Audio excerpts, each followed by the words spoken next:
So it's great to Thanks be for checking here. out this film review from the Dead Man's Party podcast. To the dungeon you for can this find one, our full archive said, of every unedited show if you subscribe to The Skeleton Crew they on said we iTunes, gotta get into the Spotify, dungeon because it's October, Podbean, or wherever you listen to Skeleton podcasts. Crew Be sure to support Dead Man's so Party we're on heading Patreon. over there. Link in the description. Old empty. Enjoy the review. It is what it is. So, hey Chris, come on in, man. Come into the dungeon. What's up? Blank, pale, emotionless face, blackest eyes, the devil's eyes. Well, that's the Halloween 1 reference, so we still have more to go, guys. Get ready, motherfucker! Ridiculous. Hey, Ghoul, you can finally come into the actual dungeon. Come on in, man. Ah, nice. It's Miller time. Wow. Yeah, look at that Tom Atkins poster. Wait, what is over there behind? Wait, let me shuffle things. Hold on. Jamie, what are you doing in here? I never left. You just closed the door and shut the lights like it was the end of Saw. Oh my god, I cannot believe you're in here. Guys, it's Jamie. Holy shit, look at those blue fucking eyes. Wow. Hey, do you want to do a show with us? Yeah, why not? That'll be fun. I mean, it's better than just sitting in the corner like you're doing. You want to talk about the Blob from 1988 and relive one of the best shows ever? Yeah, let's do the stuff. Oh, the stuff? Sorry, that's what I was going to say, I was like, if they did the Blob, I missed that. Because that shit was... Yeah, Jamie's like, what? The stuff. Oh, my God. You on car. Oh, wait. No, of course you are. Yeah, so it's kind of like a Skeleton Crew show with 2 guests. Now you guys are the guests. How weird is that? Yeah, so we did a couple weeks ago. We did 2/3 of Banana Laser with you and Matt, and now we're doing 2/3 of Skeleton Crew with you and Jamie. So wow. Me and Ghoul are fucking like in hog heaven, dude. This is amazing. This is great. Unbelievable. Suey on tour. We are doing something Chris came up with. He cooked something up. You know, he's been listening to Skeleton Crew and Banana Laser for years, almost a decade. And he said, I want to do something different.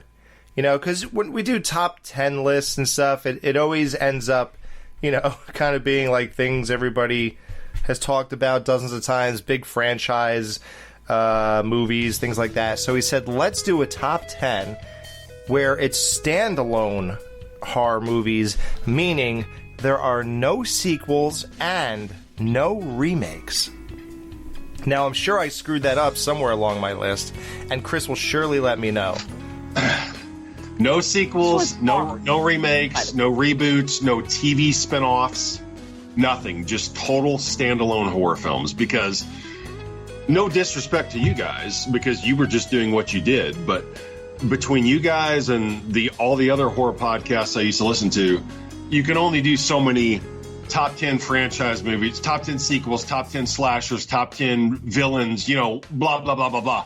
So I was just trying to come up with something that I personally had not heard before. So I thought, let's just talk about our top 10 favorite horror movies ever that are not tied to anything else.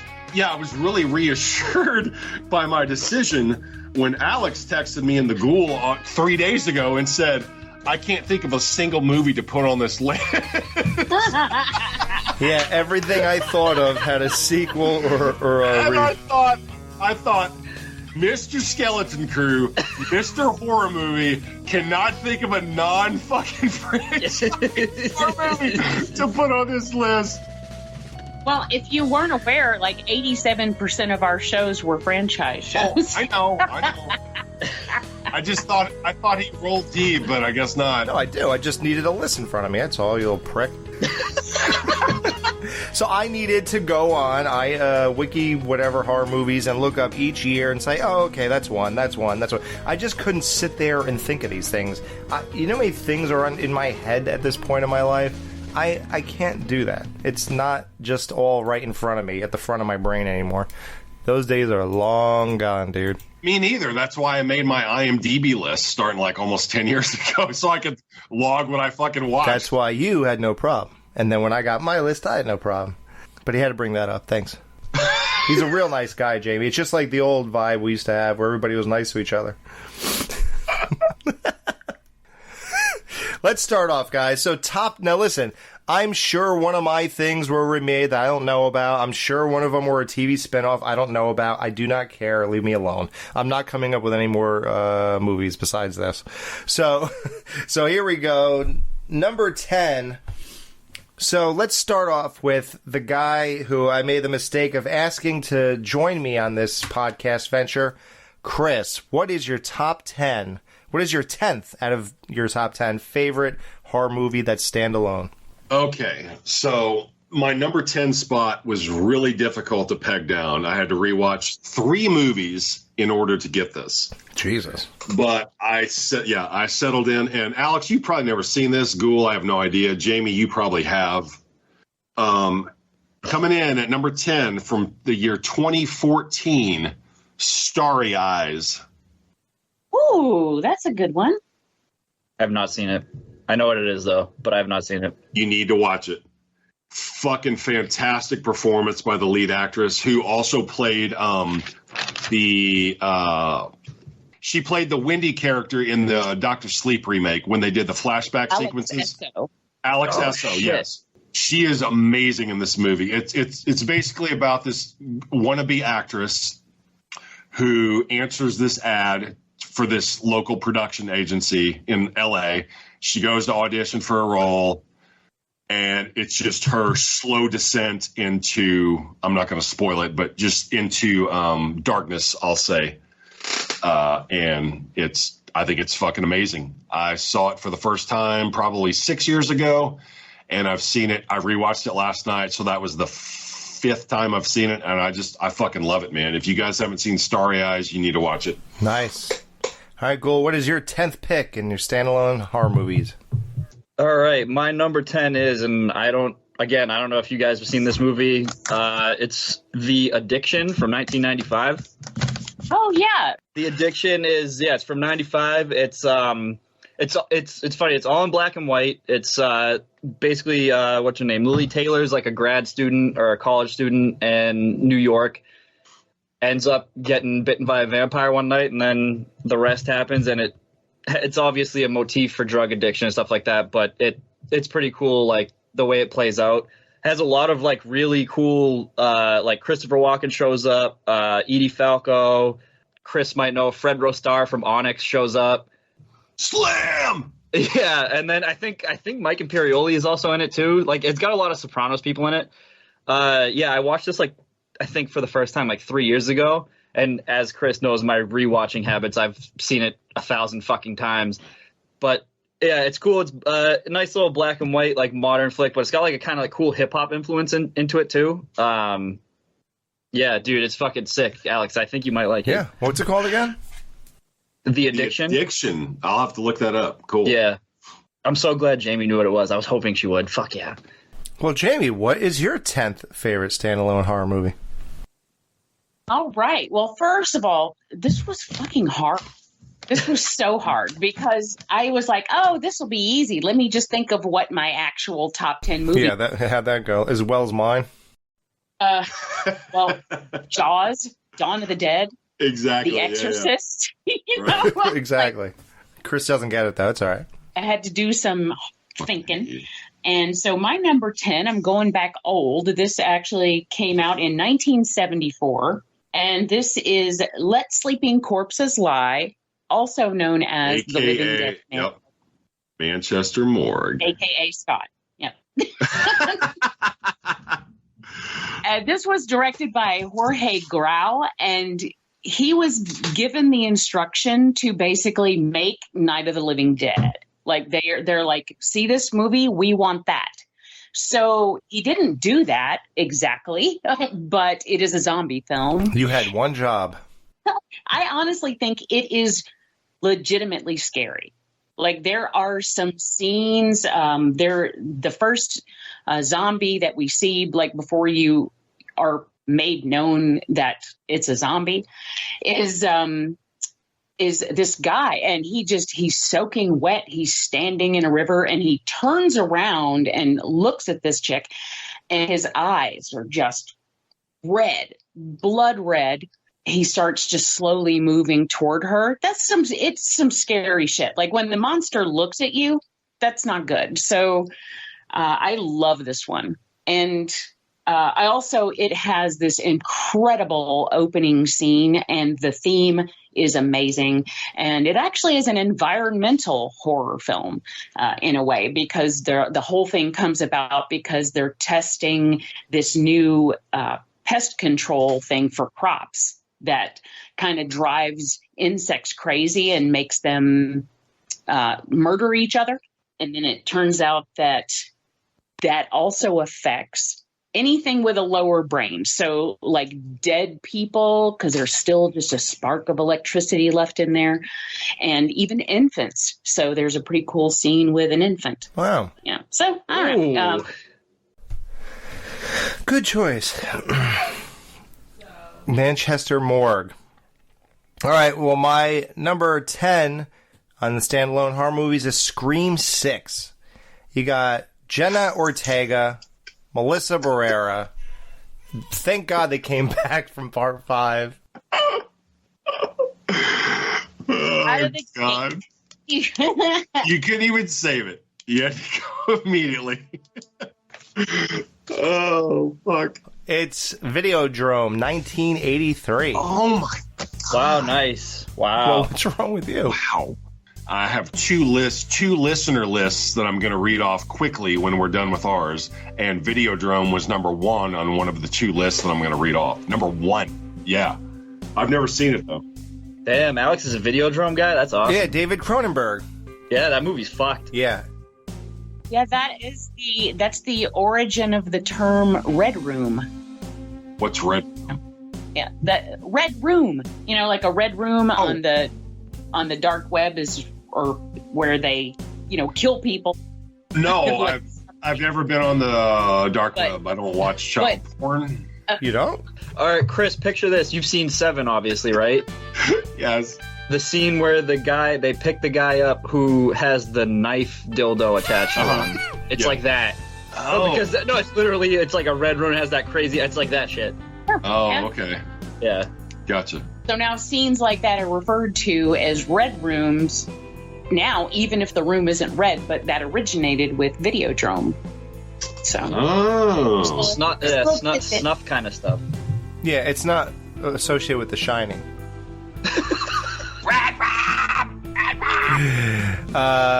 So this is a movie about, James Woods, the TV programmer, and he specializes in the adult entertainment stuff, and he searches for the producers of dangerous and bizarre content. That film was very prophetic because he basically predicted what would become internet cafes, but back then the internet wasn't a thing, so they had TV cafes. But like if you look at that stuff, and then the obscure channels, now that's the kind of stuff that you find on the dark web. So it's amazing to me every time I watch that movie how much he was able to predict exactly what our future would be like. So weird. That like cancer gun at the end too fucks me. That shit fucks me up. Yeah. Yep. So, yes, Chris, what's your number 9 standalone horror film? Number 9 from 1983, directed by Louis Teague. This is Cujo, written by Stephen King. I fucking love this movie, dude. Loved it since I was a kid. I think Dee Wallace is amazing. I think the kid that's in this movie is one of the best child performances I've ever seen in a horror movie, even though it gets almost annoying at times, but he's still really good. I think all the dogs are amazing. The score's amazing. I just love everything about this movie. Cujo. All right. Ghoul, what's your number 9 standalone My number film? 9 is obscure film from 1988 called Scarecrows. Ooh, I've seen that. Yeah. Dude, I love Scarecrows. Yes. I love that movie so much. Wow. Yeah, like it's literally just these military people rob a bank. They have to land in a random farm. Our school likes it. It's military. And there are killer scarecrows amidst it's everything I want because like next to witches, Alex, scarecrows are my like second favorite like Halloween item thing. So when you get cool killer scarecrows, and that's exactly what it's basically just a scarecrow slasher movie. It's fucking awesome. Okay. Jamie, how about you? What's your number 9 standalone horror movie? Well, it's funny that first, Ghoul, have you seen Husk? I have not, but I've heard of it. It's basically an unofficial remake. She didn't ask you. Of Scarecrows, only it uses teeth. Well, then no, but Chris, if you have seen it, then that'll kind of tell you it's the same basic idea, but it uses like young people, like your typical young people, rather than the whole what year did it come out? Thing. This was like 2016 or 2014. Oh shit! So it's like pretty recent. Okay. Yeah, but it's nowhere does it say that. But if you watch the, I was just watching the movie and I'm like, this is fucking Scarecrow. And then remake. I looked it up on Wikipedia and it basically is. All right, I'm gonna give that a watch then. I don't care, but I love Scarecrow so much. Alex, funny that you should have had Cronenberg as your number 10 because I have a Cronenberg at my number 9. All right. And that is Scanners. Ooh, nice. Oh, no, Jamie, you do know there's a Scanners 2 and 3. Oh, fuck, that's right. Yeah. I knew it. I was going to have some kind of an air horn to blow when someone blew their fucking list, but I didn't do it. Oh, damn it, I forgot because I never watched them. Nobody does. And it has one of the best head explosions ever. Well, yeah, Exploding Heads. It's where they got their fucking name. Well, listen, we can have errors in this list. I don't care that much. Chris might care. I don't care. So we're going to have Scanners as your number 9. You don't have to go back and think of anything. Jamie, as long as you send me your updated list later, we're fine. Elliot, swap it out with The Brood. They were neck and neck anyway. Okay, there you go. Oh, nice. The Brood. Yeah, we did that. Remember that? I called it The Broad.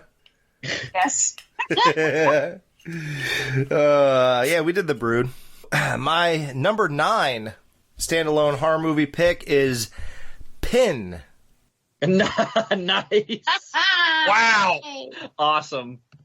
I've heard of it. I've never seen it.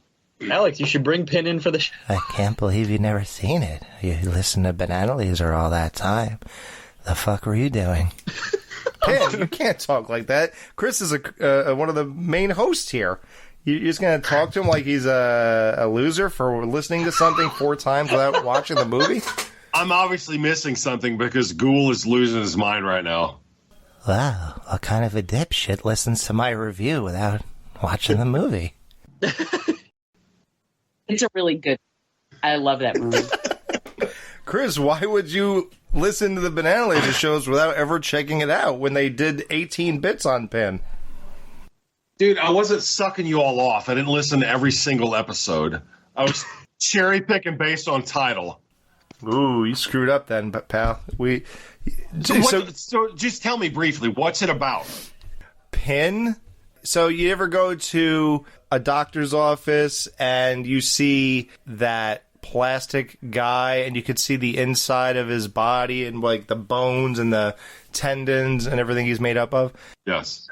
Basically, these kids have a parent.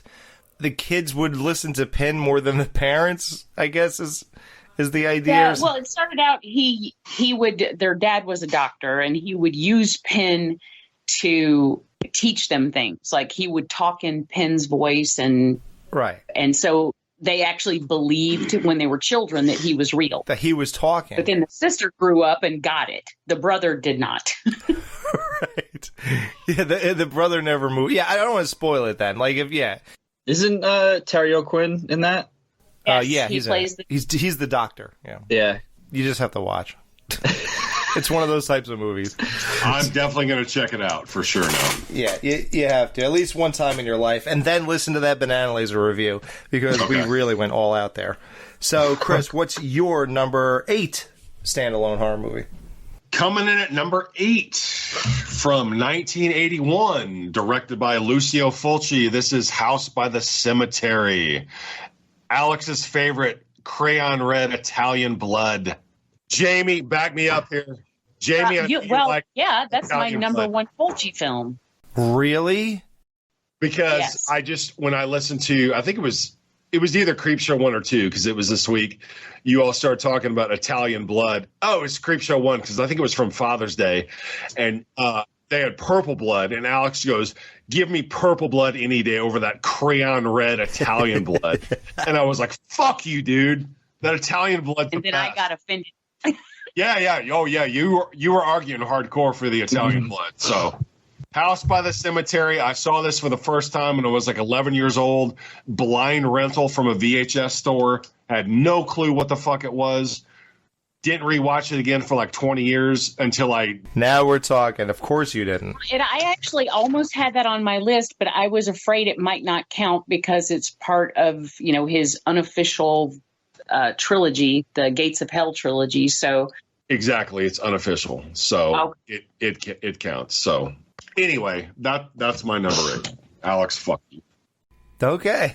Ghoul, what is your number 8 standalone horror film?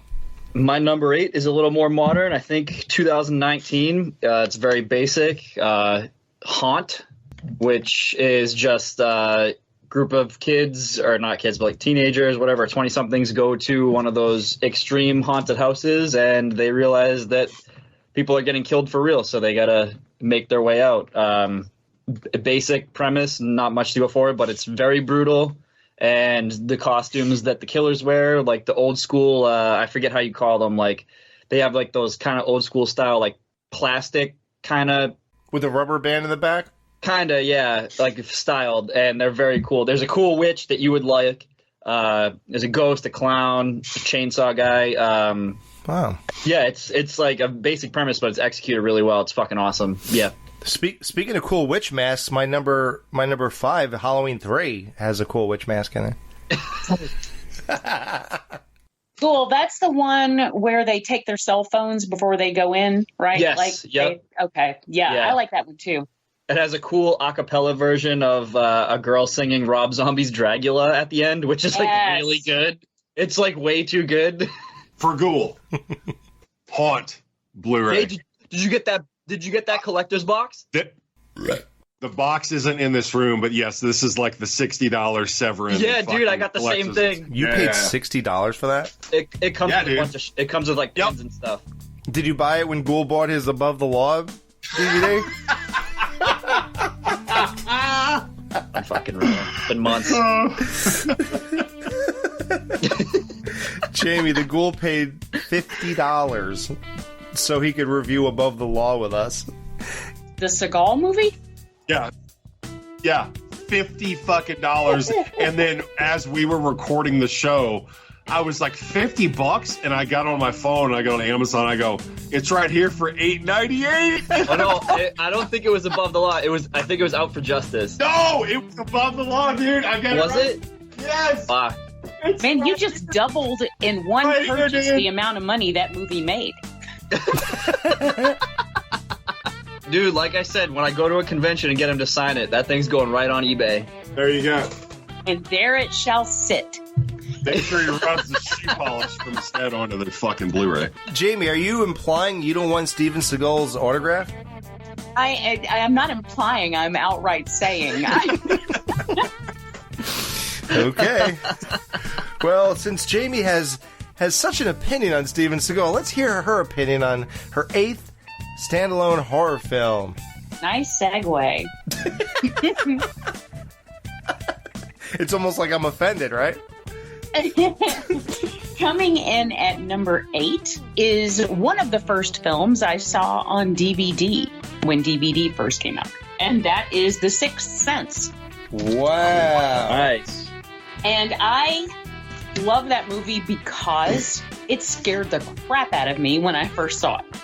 The chick in the tent, and then the kid with the head blown off in the back, and it just is so visceral. And Haley Joel Osment, before he didn't grow up into his face,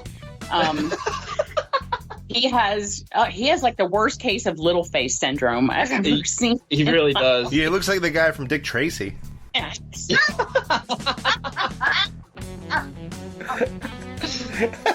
But he was so good, and of course Toni Collette was amazing in that, and Bruce Willis, and and I bawled my face off when we found out what we found out at the end. Wow, really? Yeah. Oh my God, it broke my heart. Wow. It was so sad. It didn't make me sad. I was just shocked. Yeah. That's one of those movies that once I saw it one time, I was like, I'm good. Because I rewatched it like years later, and I was like, Yeah, but isn't it cool to watch it and then see how it could all work? No, yeah, I'm not saying I didn't like it on rewatch. I did, but it's just not one that's like called me back to watch like over and over and over. That came out when I was like 5, so I unfortunately had the shit ruined for me before I got to actually see it. Yeah. Fucking 5. Dude, how old does that make you feel? When Scream came out, Ghoul was 2 years old. That's unbelievable. Meanwhile, it still feels like a new movie to us.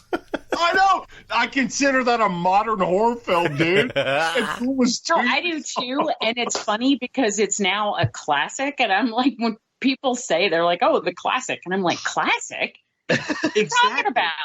It's more of a classic than Friday the 13th Part 3 was when you were watching Scream. It's literally older than that. It's 20 years older. By a mile, yeah.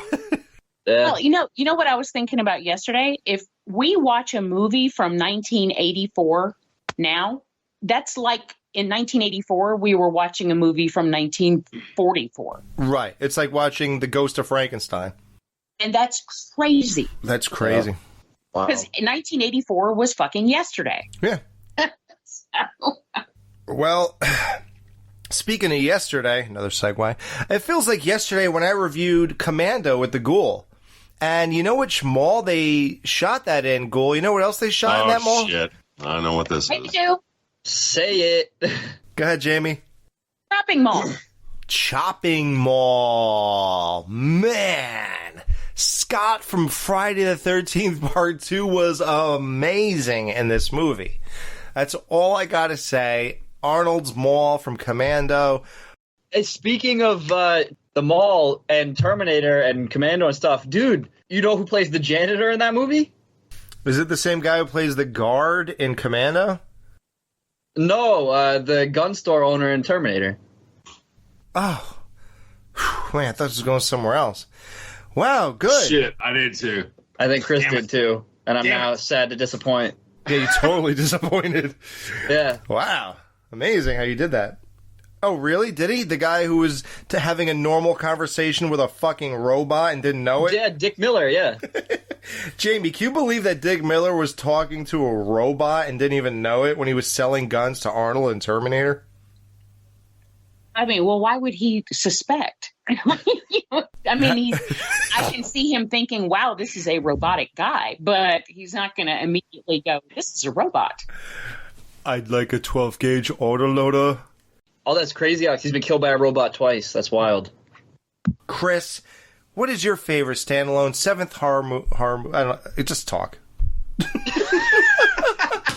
So, my number 7.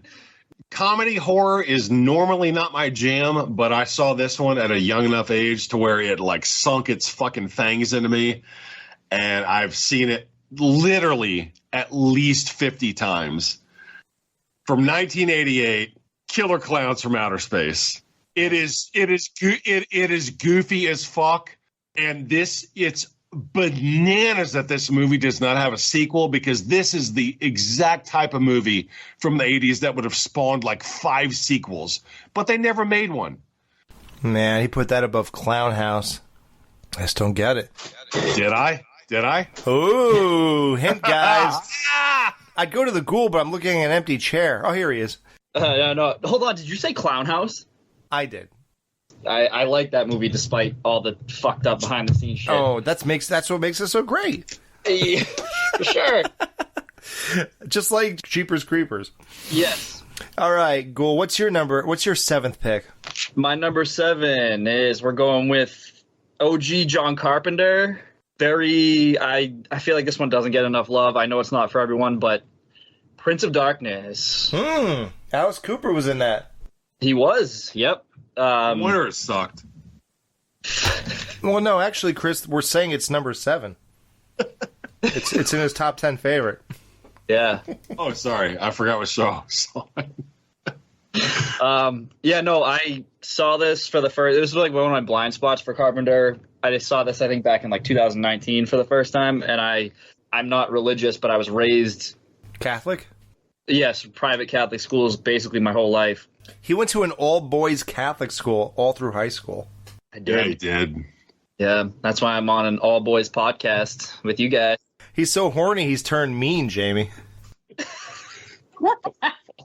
Never. Never horny, never mean. Oh my. Yeah, he's a nice guy. I'm thinking of Chris. Surprised. Yeah, so this one I think just because like the ideas of like it mixing like scientific stuff with religious stuff kind of got to me. It's like really fucked up, like a cosmic horror kind of thing. You also just get an awesome, basically discount version of Dr. Loomis with Donald Pleasance as the priest.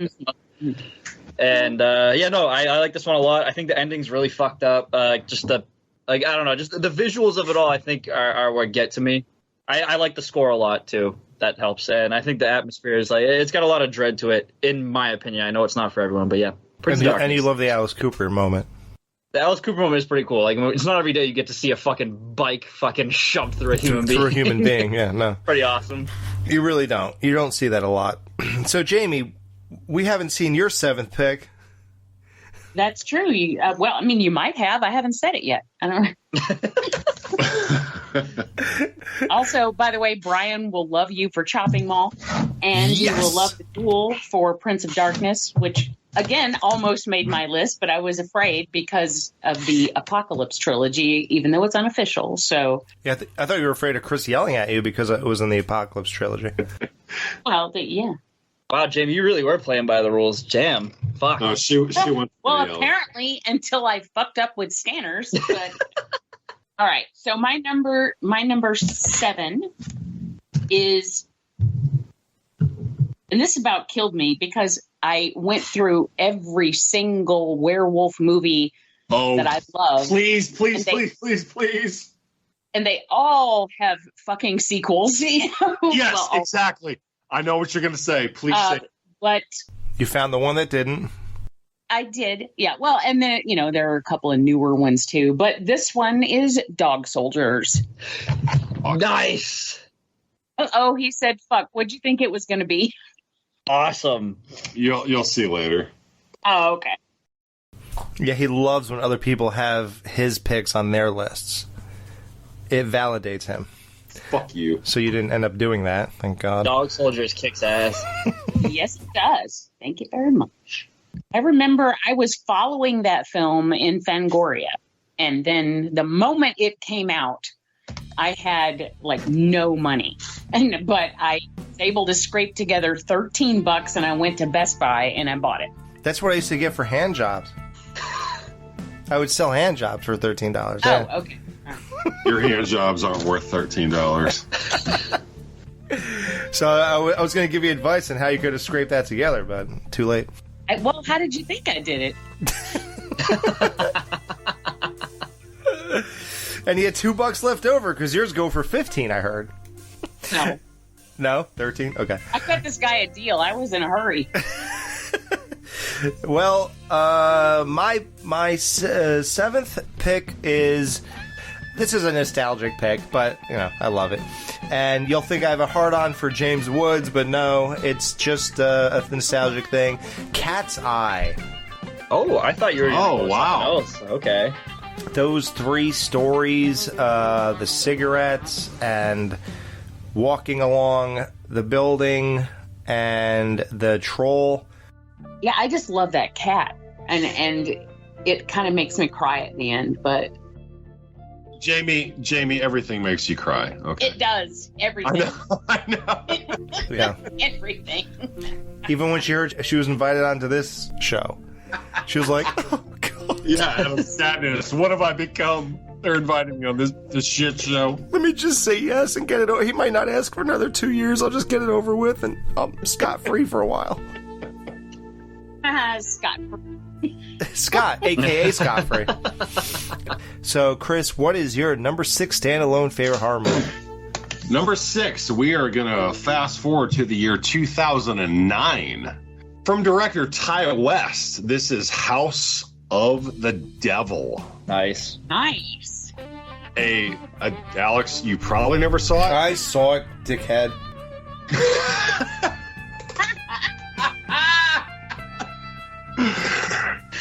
Now, this is a movie that I can totally see someone who being like, it's so slow, nothing happens. I get it. Yeah, a little bit.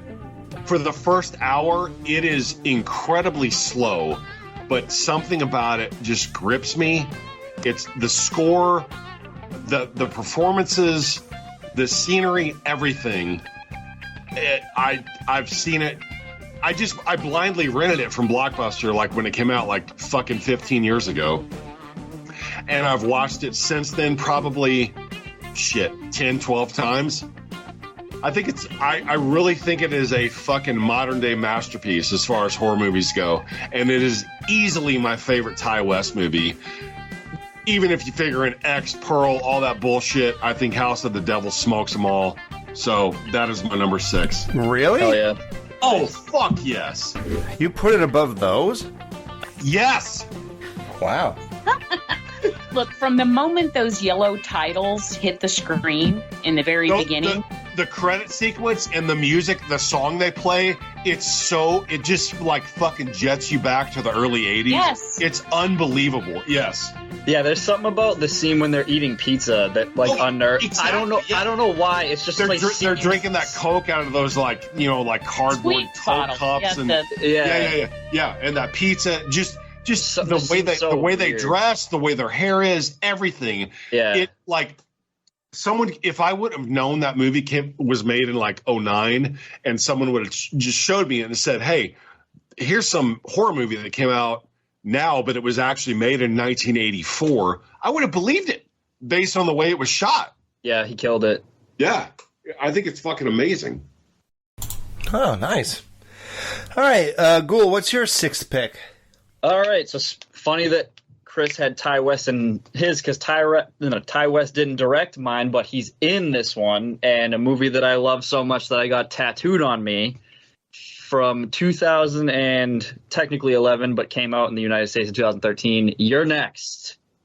Oh, You're Next. Wow. I love that movie. Yep, I loved it so much, dude. Have you seen I got it tattooed right here. Oh, Jesus Christ, dude. Yeah. That's real commitment. When you're making love to a girl, she's going to see that. They have. And that will be the first time ever when that happens. Haha. Even with the quote twist, it's still just a great like semi-slasher home invasion. It's also fucking brutal. So plus you got fucking like Barbara Crampton in there. You have an Aussie chick. Yeah, the badass, Aussie chick. Yeah, just everything about that movie. I don't know what it was. Plus, like, I think I love the modern like synth score of it too, because I have the score on vinyl. Did that song become one of your favorite songs? Oh, 100%. Did you like it when I kept playing it on the Skeleton Crew show? Yep. Yep. And you put it on one. Listen to that song on repeat after that movie. Yeah, just like Larry Fessenden when he was dead. But no, you also. Alex, you also put it on one of the horror hits, too, which is great. Oh, yeah. And I put the there's like a weird echo effect version, and then there's a better, cleaner version, and I like the cleaner one. Why, do you like the echo one? No. I didn't realize, honestly, I thought the one that you put in there was the one from the actual movie. I thought it was, too, but Jason Lloyd told me it was not. I think you put on the Dwight Twilley version. Is it not the same even singer? No, Dwight Twilley was the original singer. Oh, and then, shit. There was a cover of it in But it was too echoey, right? I mean, I don't know if I'd say too. I thought it sounded pretty cool, but... Wow. Yeah. But yeah, that's my number 6. You're next. Nice. Well, Jamie, you're next. Nice. I'm going to try to segue every time I'm with her, right? What's your number 6 pick? My number 6 is... Oh, this is getting hard now. Like, it was hard. The whole thing was hard. That's what the girl who looked at Your Next said. But now it's getting difficult. She also said that. But my number 6 is The Ritual. Oh, wow. Nice. Yeah, this is a fairly recent film. It's a Was it Netflix. like 2016 or something, maybe? Yeah, they go out in the woods and Yes. shit. Yeah. Oh, dude. Oh, Yeah. wow. Awesome. We're talking ancient gods, and they say that worshiping this god, this yunta, gives them eternal life. And then when you realize what that means, it is horrifying. I mean, just straight up horrifying. Because they'll live forever, but their body continues to desiccate. That's crazy. It's just nuts. And that is one of the most creative monsters, one of the best looking monsters I've seen in a very long time. I absolutely love it. And I've seen it probably 6 times. And You've seen it 6 times! not do that joke. Damn. You always do that joke. That's funny. Oh my god. Yeah, dog, that movie's great. Yeah, it's got that badass, like, the build up to it is so great too. Like the background shot of like when they're in the woods and then they like the characters shuffle off screen and then you look in the woods and you slightly see the thing move behind them.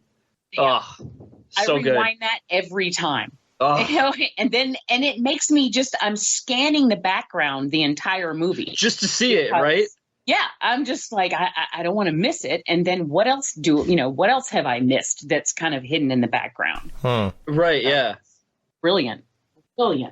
Great pick. Well, now I'm no one to steal anybody's thunder, so I shut up and stayed quiet. Ghoul, we had a little match here. Your next is my number 6. Nice! Wow. Awesome! Wow. Oh yeah. Okay. That girl made me get a Ninja blender when I was done watching that movie. I was like, you know what? I honestly thought with the 4 of us, I didn't think there was going to be a single crossover, but that's awesome. I love that we got it on the same one, too. Nice. Yeah, the same exact one. Yeah, like, I thought I was pretty passionate about that review, and luckily there's no, sequels or whatever. So, yeah, no, Your Next is badass, dude. Like, from beginning to end, everything you mentioned, I totally co-sign. So, now we're at the top 5 of our picks. You heard 10 through 6, so now you're going to hear 1 through 5. Starting with number 5, getting to our very favorite standalone horror film. So, Chris, what's your number 5? So, number 5, this is going to be more mainstream, but I can't help it. I fucking love this movie. I've loved it ever since I saw it in the theater. I think it's fucking amazing. From M. Night Shyamalan, this is Signs. Wow. Nice. Fucking Nice one. I like that one too. I was obsessed with that when it came out. Dude, I think this movie is, without question, in my opinion, his masterpiece. I agree. Well, we knew you wouldn't mention any from the last 15 years. I don't know. I heard his new one, Trap, is pretty good. Yeah, he's finally getting back.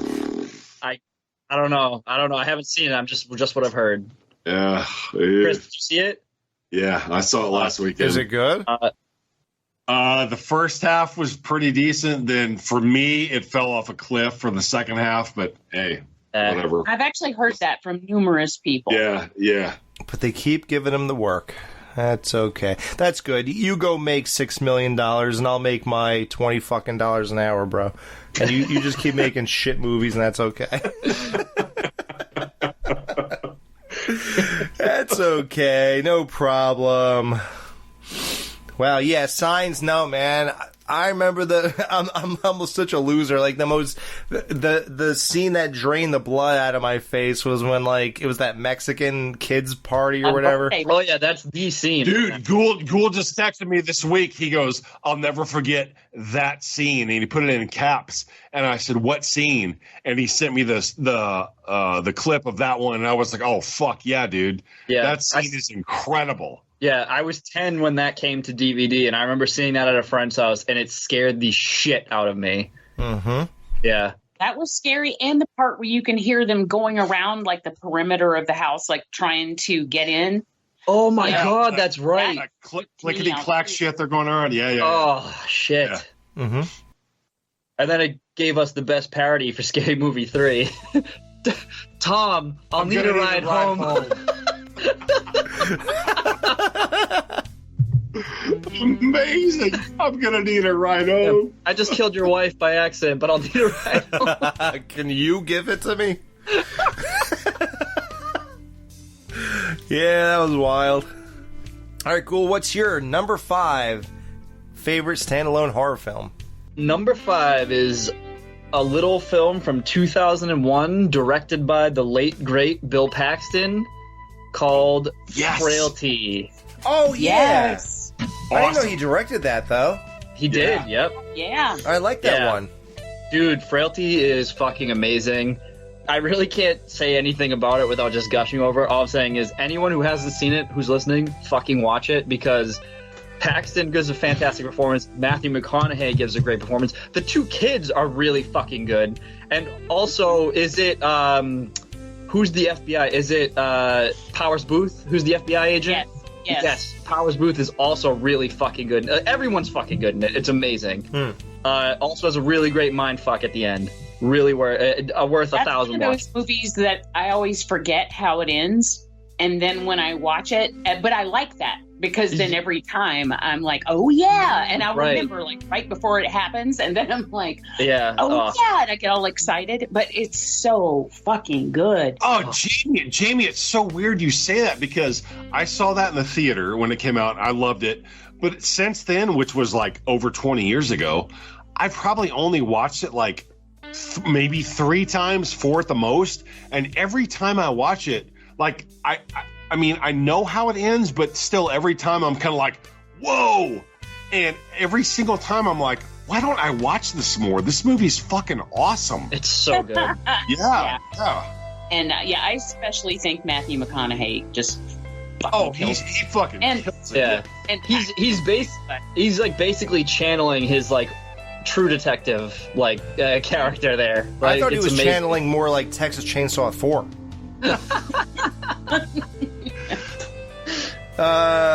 Jamie, what are you channeling for your every time? God damn, he's on fire today, man.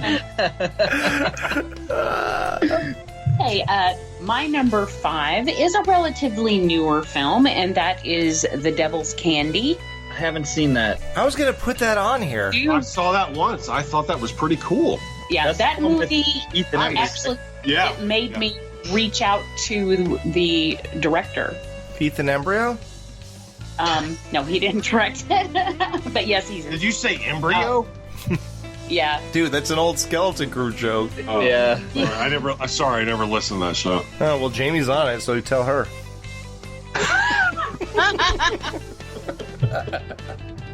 I don't blame you. I don't listen to it either. Wow.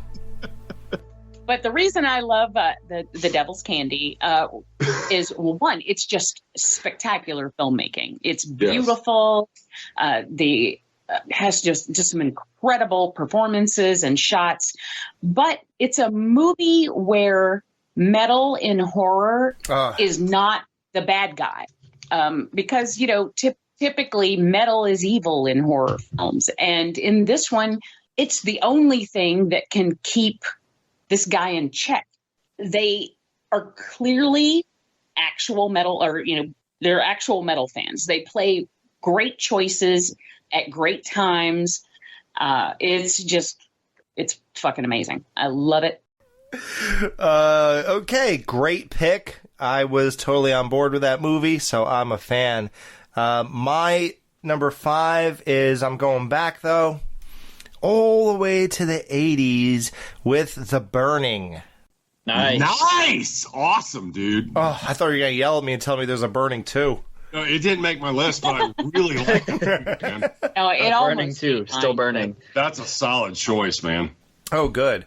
Yeah, I don't think I have to go much into that. Listen, camp, horror, slasher, guy set on fire, just like Michael Myers in Halloween 2.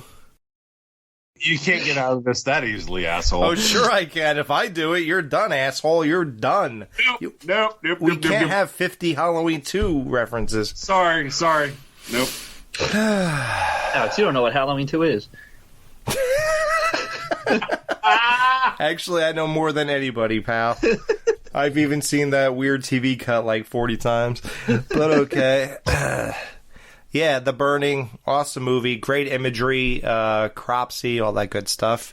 Or as you refer to it on the, I feel like one of the, in one of the Banana Legion commentaries, I think you guys were talking about the burn. You on the Sleepaway Camp commentary, you guys talked about it, and then you're like, yeah, and what's his name, whatever, and then you go, yeah, before he was on Kramer, before you meant to say Seinfeld, but you called it Kramer. Oh right, yeah, that ugly guy, yeah. Jason Alexander. Yeah, Jason. Before he was on Kramer, I said. Before he was on Kramer. I missed that episode. That's the one everyone knows. How's he doing these days? Surely he wouldn't be hated by everybody anymore. Yeah. So, Chris, what's your number 4 pick? Okay, coming in at number 4. Jamie, baby, back me up. We're going back to 1985. Silver Bullet. Silver Bullet! I knew somebody would pick. I knew you would pick that, actually. Nice. That actually almost made my list. So, there's obviously the big 3 of werewolf movies. There's American Werewolf in London, which is my favorite, but it's not eligible for this list because there was that fucking bullshit, sequels, whatever you want to call it, American Werewolf in Paris, garbage, and The Howling. So those 3 are the big 3 of the werewolf films. Yeah, okay. Have you never seen 1941, dude? Yeah, I've seen it. Anyway. Wow, Jamie is not co-signing that comment. Just so you know, it introed her show. But go ahead. Movie 1941? Yeah, I saw it when I was like 10, okay? Oh, okay. Well, then it must not be cool. All right, go ahead, Chris. All right. How do I click delete here? Yeah, exactly. Go ahead. Let's hear the rest of your rhetoric. So, anyway. He was torn apart! This movie is fucking awesome. Corey Haim's amazing before he became a psycho. The guy who plays the Reverend, I can't remember his name. He's amazing. Everett McGill, I think is his name. Utah, give me 2. Gary Busey is amazing in this fucking movie when he was still normal also. I love the narration by the sister character as they sprinkle it throughout the movie. The town, everything. I fucking worship this movie. I just watched it last weekend. It's a 10 out of 10 for me. Totally number 4 on my list. Love it. So the werewolf doesn't bother you? What's that? I said the werewolf doesn't bother you? So, I mean, it doesn't bother me. I don't have a problem with it. In retrospect, I mean, it's a little chintzy looking at it, but because I saw it when I was 9 or 10 years old for the first time and then watched it annually after that, I don't care. So no, it doesn't bother me, to be honest with you. Oh, that's good. I love it. And but a lot of people are like, it looks like a bear. It looks like a bear. Yeah, no, I get that. I totally get that. But no, for me, it does not bother me at all. Yeah, I just watched that That movie. hurts my parts. I just watched that for the first time like 3 years ago, just because it was on AMC Fear Fest. I was like, let me just fucking watch this. Dude, I fell in love with it. I love that movie a lot Really? too. Yeah, Wow. dude, I liked it a lot. I love wholesome Gary Busey. Oh, dude, he's fucking lights out in that movie. Yeah. It's amazing. But everything else in it is fucking awesome. It's funny you bring up the wolf design because it brings up a movie that's on my honorable mention list that is similar to it. On Deadly Ground? No. I haven't seen that yet. I haven't. 2025. You haven't seen it? No. Well, we love our Seagal movies, so we're going to definitely tackle that one. Yeah, for sure next year. Going for it. Let's do it. Yeah, we have to. People are still talking about our Hard to Kill review. Are they? No, but they are waiting for our Marked for Death review. I was going to say, just wait for Marked for Death. Oh, dude. God damn, I can't wait for that. Oh, that was great. May was a great month for our show. I know, dude. We still haven't released it. Unreal. So, Ghoul, what is your number four pick for? All right, number 4. We're going back to back, packs to packs. 10. Number 4 is. You consider Weird Science a horror movie? Oh, he's gonna say aliens. No, I know what he's gonna say. No. I'm already. Oh yeah, you can't. Never mind. I know what he's gonna say. Write it down right now. My number 4 is Near Dark. His number 4 is Near Dark. Yep, there we go. Yep. Wow. Good one. I hate it when they ain't shaved. That was gonna be my number 1 pick for the Ghoul, but obviously not. So anyway. Good. Yeah, no, it basically takes the cast from your main cast from Aliens and makes them these fucking gross trash fucking white trash vampires who are just roaming the country, just preying on everyone. Were you saying the fake Puerto Rican becomes a white trash? She sure does. Amazing. Wow. Yeah. Diamondback is her name in the movie. And then Lance Henriksen is like the OG. He's like the leader of them all. Paxton is the loose cannon psycho. Yeah, but he's like the most iconic because you have the iconic bar scene where they just fucking rip all these people apart in a bar. Where Arnold gets his clothes? Well, Paxton kind of has the same outfit. Yeah, no, this movie, I remember, I've obviously loved Paxton since I was a kid, but I remember seeing it on that thing that we talked about a couple weeks ago, the Bravo's 100 Scariest Movie Moments. Oh, yeah. I remember seeing the clip they showed of this, and I was like, I need to see this movie. And I didn't get to, I saw it for the first time back in, 2016. I found the Blu-ray that's like impossible to get now. I found it someone sold it for fucking $7 on eBay. Really? Not 50? Not 50. And so I got it and I watched it and I've loved, like, I have a shirt of this movie. I have 3 of them, but it's different colors with the same image on it, but it's just 3 different fucking color grades. Yeah, but no tattoos, right? Well, this one is kind of, because there's a sunglasses that he puts on after he steals the blood. That's what that is? That's the inspiration for it, yeah. That's so hot. No, I love horror tattoos. Yeah. Oh, that's all I got, basically. She loves younger guys. Yep. Yeah, every time he jacks off, he can keep the sun out of his eyes. Yes. He likes to jack off outdoors, so he put that sunglass tattoo on his hand. Doesn't leave the house. He's lying, Jamie. He clearly he's lying. No, but it has the cool thing about Near Dark, though, is that they never explicitly refer to them as vampires. But the cool part is that they get into shootouts, so they use guns, which is also fucking cool. Of course. I mean, it's a Western, but, with vampires. Yeah, exactly, yeah. Oh, wow. You just said something that made me think I know what some people's pick is. Okay. I'm not going to say nothing, though. Yeah, anyway, number 4, Near Dark. But, Jamie, let's hear your next pick. Okay. My number 4, we go back to 1980. The best haunted house film ever made. The Changeling with George C. Scott. One of the absolute best George C. Scott performances, only shadowed by Exorcist 3, which I obviously could not put on my list, or I would love to have, but his performance in this is so amazing. He's just so damn good. And this movie can give you chills with a bouncing ball. And there's an amazing seance scene that is creepy as hell. Like, Yeah. and there's a cool mystery. I love it. It's classic. It's scary. And if anyone has not seen it, you should rectify that immediately. Uh-huh. Absolutely. The Changeling. Yeah, it's great.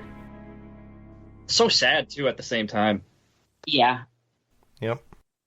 Yeah, it is. My number 4, now, the Ghoul is going to be happy, but other people will be like, I really don't think that's a horror film. But it contains the devil and a lot of spirituality. And it also contains Arnold. Ooh. Oh, End of Days. wow! End of Days, baby. Shit. Good job, That dude. scene where Gabriel Byrne as the devil goes into the restaurant in the beginning, that's, oh my God. And he grabs the girl's tit. Grabs the woman and Oh just my kisses her. god. Alex, And I'm just- fantastic pick. You right? Oh my god. I haven't seen it in so long, but dude, fuck yeah. Awesome pick. Yeah, dude. End of Days. So the year 2000 was coming up. A lot of people in Hollywood decided to capitalize on that moment and like put a lot into it, a lot of thought into it. Like it's going to be the end of days, you know, and all that kind of stuff. So this movie kind of did that. They jumped on that bandwagon. He had a couple flubs in the 90s, not so great movies like Eraser and like weird stuff like that. So Like Eraser. Well, I was to say, because, like, he was doing, like, that, and then, like, Jingle All the Way, and, yeah, like, his, like, late 90s is kind of weird. it's kind of wonky. Oh, Last Action Hero. When was I actually really like that I movie. like it, but it wasn't well received. Weird. Yeah. We should cover that and see if Chris probably never even watched do you know, it. do you know how silent I've been for this whole fucking segment? So you don't like this either, or you never saw it? What, End of Days? Yeah. I saw it back when it first came out, and I remember absolutely nothing about it, other than the Limp Bizkit song from the soundtrack. So Jamie, just so you know, Chris is our resident Arnold hater. He likes 5 out of 25 movies. Not even that. No, you like 5. Kindergarten Cop, Predator. Dude, do you remember what I gave Kindergarten Cop? Oh, did you not like that? I gave it a 2 or a 2.5 out of 5. Why were you willing to review that then? Because you told me I had to. No, we only reviewed that because of Richard Tyson, not even because of Arnold. Yeah, the Richard Tyson weekend. I forgot I told you that. Okay. Conan 1 and 2. We haven't reviewed those. But you love them. No, I don't. What? Get the fuck out of here. I love Predator. I thought you love said you liked Conan Twins. 1. I love Predator. I love Twins. I like Conan, the first one. I kind of like the sequel. I'm done. Get out of my face, dude. I am so done with this. This is not even worth it. You are not worth it, dude. Anyway, End of Days, yeah, la la la. Okay, so Chris, let's hear your pick. Number 3, favorite horror standalone movie. Go ahead. It's surely going to be great. Coming in at number 3, this is an anthology movie, a.k.a. just like Creepshow. For those of you all who out there don't know what anthology fucking means. Yeah, I don't, so thanks for explaining. Yeah, you do. Fuck off. So, from 1983, anthology film called Nightmares. You all have no clue what it is, although Not Jamie at all. might. I do. Yes, Jamie, I love you. That is my favorite anthology horror film ever. My buddy Gary got me into that back when we were like 14 years old. I've watched it basically annually since like 1991. I just watched it last weekend. It's fucking amazing. If you all listening out there like anthology horror films and you have not seen Nightmares, watch it now. I like it quite a bit. And you guys, you should do a top whatever anthology list. because there are a lot of really good ones. Yeah, there are. Yeah, it would be. But As long as we could do sequels, then we're okay. Yeah. If you can't, dude, yeah, because if that's the case, the VHS fucking franchise has been killing it the last couple of years. Are they still going? Are you joking? Dude, they've been there's so a new fucking... one coming out. Dude, they've been really fucking good. Like, the last, 4 years, there's been one coming out on Shudder. They're so good. What does that even mean? How many are there? There's 7 of them at this point. Dude, No, seriously. Alex, I gave you my Shudder info. Watch them. You won't be disappointed. I won't be happy? Well, then why would I watch them? You won't be happy. You will be happy. Nah, get the fuck out of here. They're good.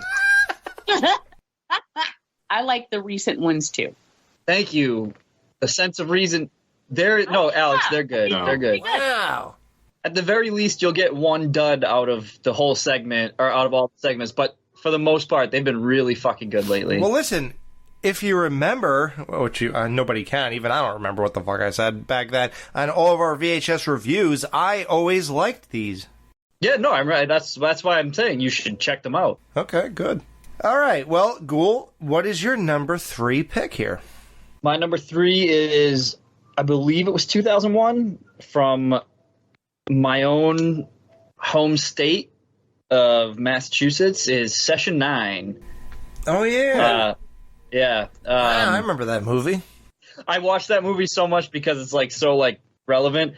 Basic premise is a small asbestos removal crew is removing asbestos from Danvers State Hospital, and What are you doing here? what are you doing here? Oh my God, Jamie, awesome. Oh, the best ever. Fuck you. hey, fuck you. Yeah. There you got David Caruso with the best line delivery of that. No, it's very suspenseful. You don't know if it teeters on the line of supernatural versus psychological, and then the ending just basically gives it to you all. But the build-up is fucking amazing. It's a perfect fall movie because it takes place in October, and yeah, no, it's fucking awesome. Also, the final shot of the movie is like a flyover of the hospital, but it's not of Danvers State Hospital. It's of the place that I talked about on, I think, the Stand By Me episode, Med State. Oh, yeah, you talked about it, where you went to... Hospital, yeah. Yeah. So it's cool to see that because it's fucking huge and it's, terrifying. But yeah, Session 9, number 3. Nice, man. So it's time for Jamie's session. Jesus Christ. Only this is going to be Session 3. Yes. What's your pick, Jamie? Okay, my number 3 is Hereditary. Oh, wow. Telephone poles. Yeah, listen. Yes. And the thing is that was so good about that is the trailer did not fuck anything up. The trailer had you going in a totally different direction. And then when that happened in the theater, it was just audible gasps all over. And it was just insane. And of course, there's Toni Collette, who everyone pretty much agrees that she was robbed of an Oscar for that performance because holy shit. But yeah, again, Gabriel Byrne, love him. It's so good. I love cult stuff. How about that end scene with the dude up top? Oof. Oh yeah. Oh my God. When she's sawing her neck with that piano wire, I can't even listen to it. I have to close my ears because it freaks me out too much. I meant do that, right. Yeah, crazy. Yeah, it's good shit. No, everyone knows Hereditary. No one's going to argue with that pick. Like half the people out there will argue with that pick, I'm sure. But no. Now I'm going a little further back with an old tale called Misery. Ooh, nice. Dude, that is a fucking banger. Wow. Amazing movie. Holy shit. Yeah, man, I remember this as a kid, and this is one that does not change getting older. No. It's only better because, now you're when you watch stuff, me and Jamie talked about this a lot on the Skeleton Crew, when you grew up watching things and you were a kid, you see a lot of things from the kid's perspective, and you like a lot of times when you get older and you rewatch them, it doesn't really change. Like, you don't start seeing the adult side of things. So in this one, it's all adult, and like you could kind of like feel that in that, you know, in this way. Like, I could see myself as an accomplished writer and whatever, and then getting into this mess. And then me and Chris take you in. Yeah, it would be like a crazy podcast listener, right? Yeah, so like now I can see myself like, wow, are you like, you know, in the Walmart liquor aisle, like some guy walks up to you and says, hey, are you Alex from the Skeleton Crew? And first I just look at him, then I smile in a weird way because it's never happened to me before. And I say, yeah. And then all of a sudden I'm in his cabin. And he's cracking my ankles sideways. And he asked me to review Signs or Silver Bullet or Nightmares or Killer Clowns or Cujo. Just weird shit. That's awesome. Yeah, I can totally see this happening. So, yeah, Misery. That's how you met Wessel, isn't it?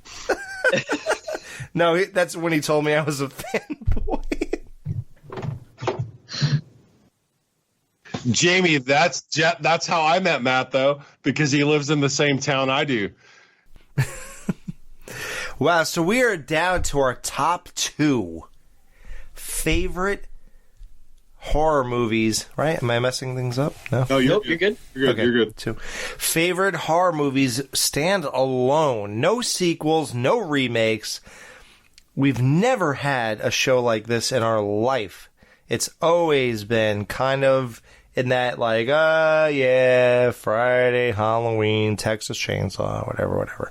But now we're finally getting to stuff that have nothing, that nobody capitalized on, nobody remade, nobody made shows of, nothing like that. So it's totally unique, fresh new list. So this will be totally, like, I don't even know Jamie's last 2 picks, and I've podcasted with her for a straight 5 years and did specials here and there since then, and I don't even know what she's going to say. So, and no one knows what Chris or Ghoul's going to say for sure, and no one knows what I'm going to say, because anything I've ever picked in my top 2 were probably franchise. I'm just going to say this has been fucking awesome, because out of looking at the list, out of all the stuff here, I only predicted maybe 2 of these would be brought up between everyone's list, or amongst everyone's list. Yeah, this is amazing. This changes everything, right?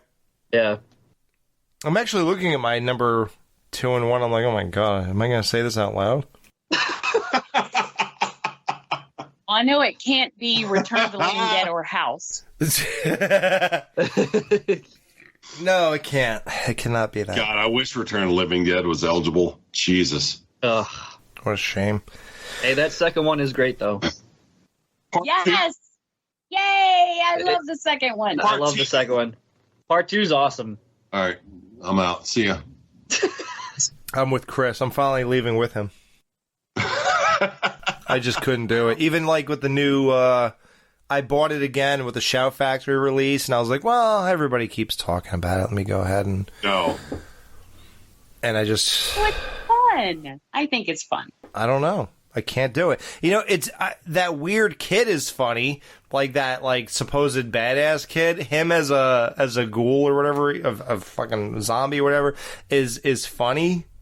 Damn screwdriver out of my head. I can't. Yeah, not my thing. I mean, it's goofy as fuck, but it's fun. And I like Goofy sometimes. And I don't know why I don't like it. Like, I love, House and weird, and then even the first movie is kind of goofy.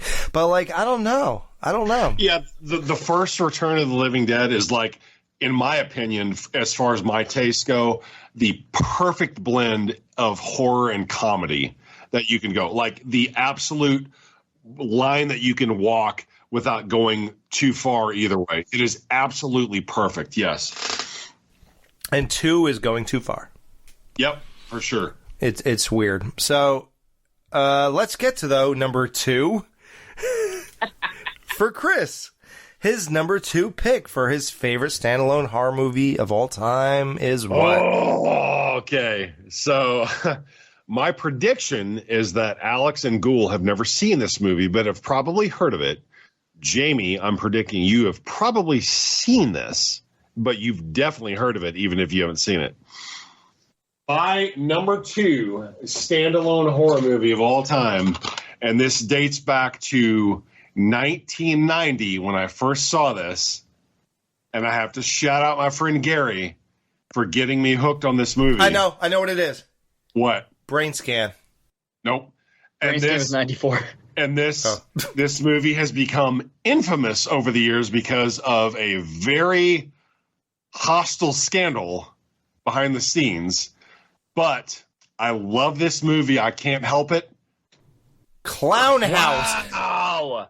Yep. Oh, Clown House. honestly, that is a film that I've never seen because I can't find it. I've been trying to watch it forever. I'm pretty sure it's on YouTube for free.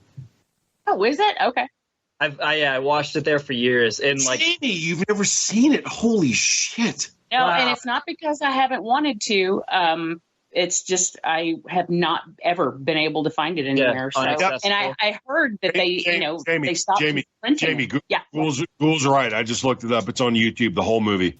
Yep. Sweet. Thank you, Ghoul, and thank you for double checking on that. Oh, you don't have to thank Chris. Jessica Scott. So, Alex, Ghoul, have you seen Clown House? Oh yeah, back of years course I ago. have. Oh, okay, Clown House okay. Clown Okay. House is fucked, dude. Well, I know it's famous because of the fucking pedophilia. No, I mean fucked as in like that movie's like genuinely terrifying. Yeah. Oh, hell yeah, dude. You also have a young Sam Rockwell who goes on to become Ninja Turtles. Sam Rockwell in this fucking movie, he is so good He's at amazing. being this prick older brother psycho just asshole. Like, Yeah. seriously. And when I saw Clown House, I was like, this guy is amazing. And then I never saw him again until I think The Green Mile. Green Mile. Yeah, Green Mile. He played the psycho prisoner in that movie. Yeah. And then The now Money he Pit. goes on. He won an Oscar. Yeah, I the think, Money Pit. Yeah, yeah, and I think he was like nominated for Oscars a couple years ago. yeah, dude. Like- He is in Clown House. His performance is fucking incredible. Dude, that scene when they're him and the little brother are walking to the store and the clown's right behind them. Oh, Yeah, dude.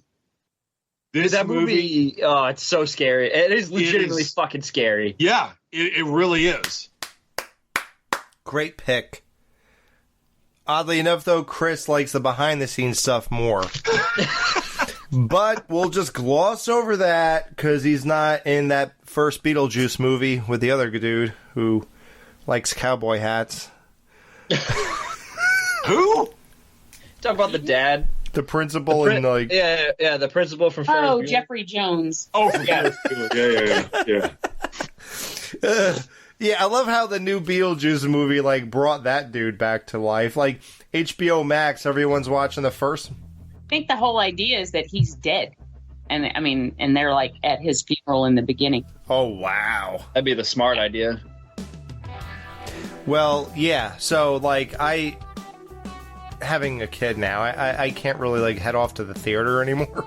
So, like, me and my wife, to celebrate my birthday yesterday, we figured, well, everyone's watching the new Beetlejuice, so I haven't seen Beetlejuice for, like, 30 years. So I was like, well, let's just see the first one, and then we'll see what it's all about. And then that dude was in it, and I'm like, oh, God, can you imagine that this new movie is, like, bringing attention to that guy again? Daylight come and we won't go home. Yeah. No, wait, I honestly, and Brian and I were talking about this, I think we had mentioned it on a show at one point, but, like, yeah, the dude's, he's fucked, but I miss him. Like, if you wanted someone, especially for, like, a period piece, Jeffrey Jones was in it, you know, like, Sleepy Hollow, and... Ferris Bueller.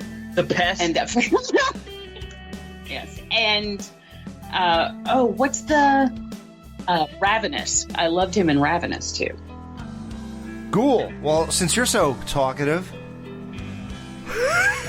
why don't you tell us your number 2 pick? All right, so my number 2 is actually technically a TV movie, but it's still a fucking movie. It's okay, man. Is it? Oh, no, they made a remake. Never mind. No, it is from 1991. I remember seeing this. I think it was on UPN, or I forget what channel it was, but it scared the living shit out of me. And every time I find... Nope. The Haunted. Holy fuck, Jamie. What is it?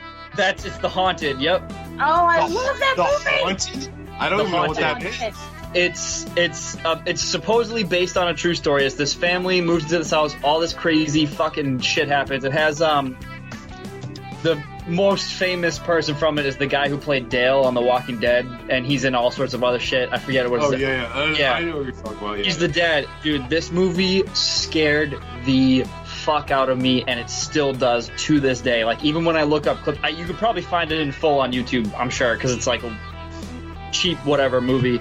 But yeah, I saw this when I was probably like 7 or 8, and it stuck with me till now, because I was actually looking up clips of it 2 nights ago, and I was getting scared. I was like, I can't.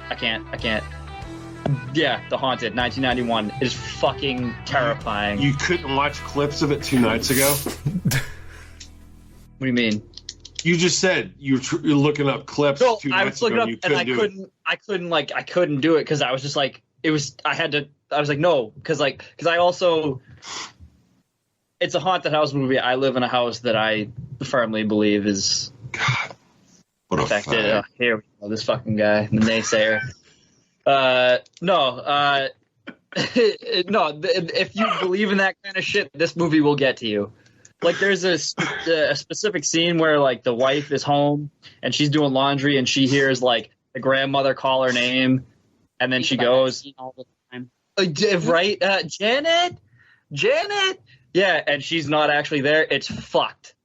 And then they move out, and it turns out moving out of the house was not the fucking solution. This thing followed them. It's fucked up. The Warrens are in it, too. That's right, yeah. Yeah. I mean, not the real ones, but, the character. I actually read the book that's based on. It's called Sally's House or something like that. And about the little girl is one of the ghosts that they think was. And honestly, the book to me was more terrifying, and I thought the film was fantastic. I love it. But I'm gonna have to check that book has out. a scene where this woman, she turns on her dryer and then hears this like, and somehow her cat had gotten into the dryer, even though the cat was not in the dryer when she put her clothes in there. And it ended up killing her cat. And that made me sad. Oh, that's fucked. But Sally Kirkland is also in that. And it's so good. And I have a soft spot for TV movies in general. Like Mother May I Sleep with Danger? Well, yeah. Or like I almost watched My Stepson, My Lover. Because I will, I'll go on Tubi if I'm up late at night and just, looking for something, and I'll find a lot of TV movies on there. And I almost watched Mother May I Sleep with Danger, and I was going to take a screenshot and send it to you, Alex, and then I ended up picking something else. But Jamie, what is your number 2 favorite non-whatever we're doing movie? Okay, well, I already mentioned what I think is Ari Aster's masterpiece. So now I don't know why I always lump these two guys together, but I'll go with what I think is Robert Eggers' masterpiece, and that is The Witch. Nice.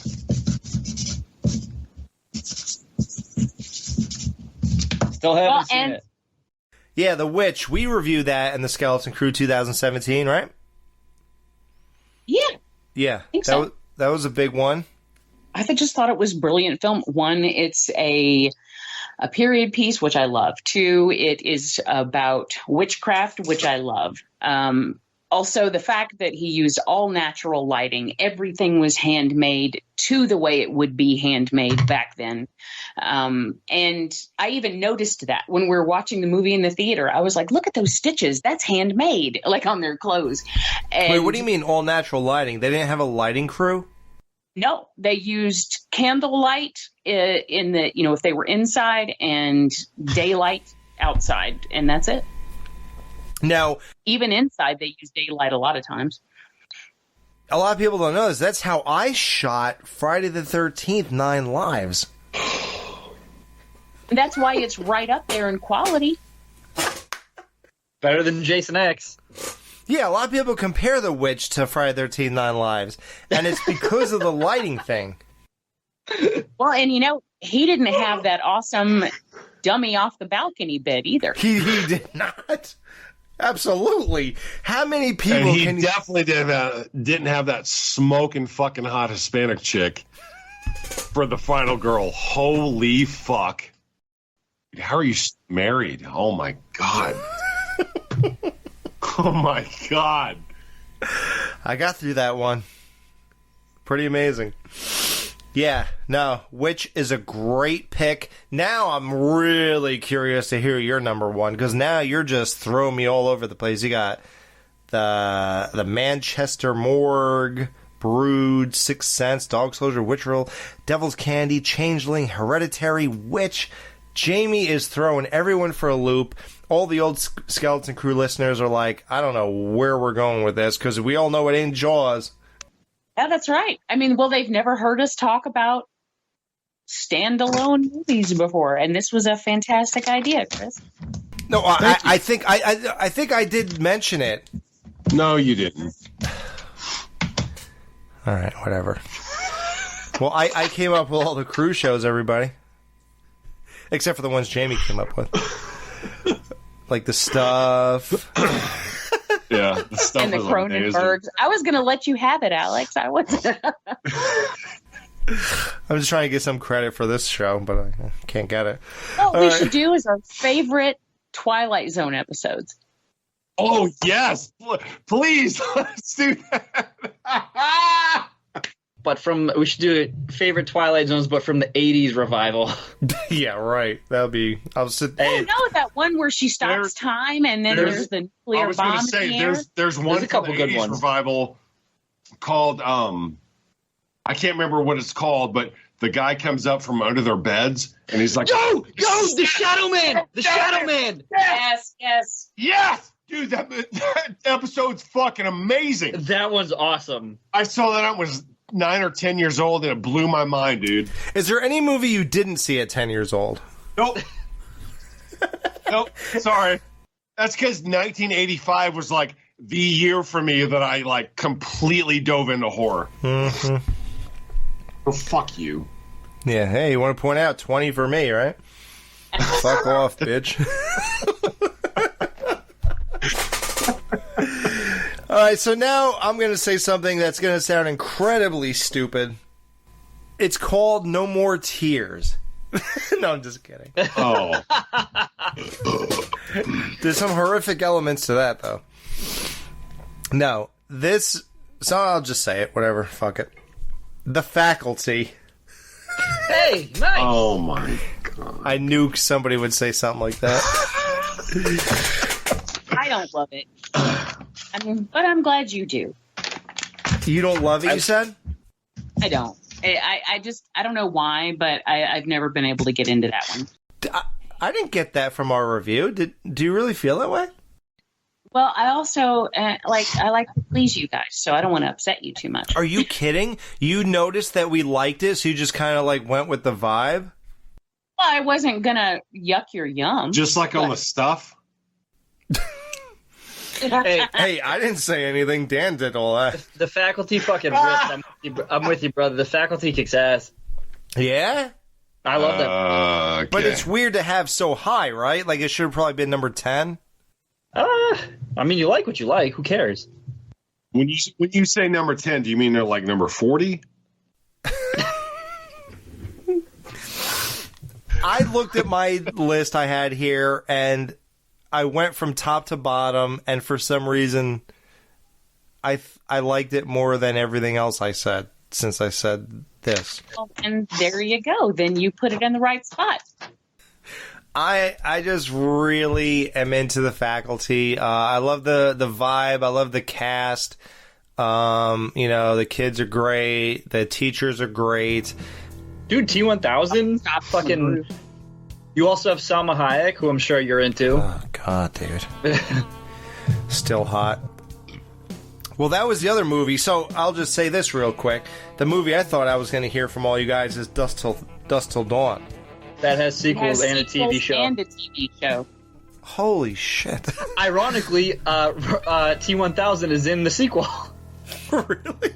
Yeah. Dude, if From Dusk Till Dawn was eligible, that would have probably been like my number one.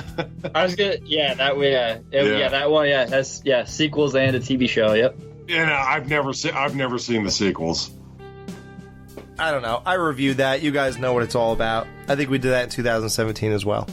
That keeps coming back. Let's get... you did. You did a great two for that and Disturbing Behavior. I love both of those movies. Dude, that was on the same VHS tape when I was a kid my whole life. I fucking love Disturbing Behavior. I actually love Disturbing Behavior. I do.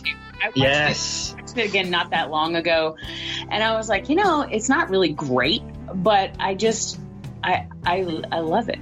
There's something about it. It's a lot of fun. No, Jamie, you said that all wrong. But you still what? I like it. Oh. I like it. Screech to a halt, as they say. No, we're not screeching to a halt, Chris. Actually, we are, because we're getting to your number one pick. God. So let's screech to a motherfucking halt. Let's pump the brakes as hard as we possibly can and hear what Chris thinks is the greatest horror movie ever that doesn't have a sequel or a remake. Okay, so coming in at my number one spot from 1981. Okay. God. He is not doing this. So, 1981. My number one of all time is Halloween 2. You don't know what death is.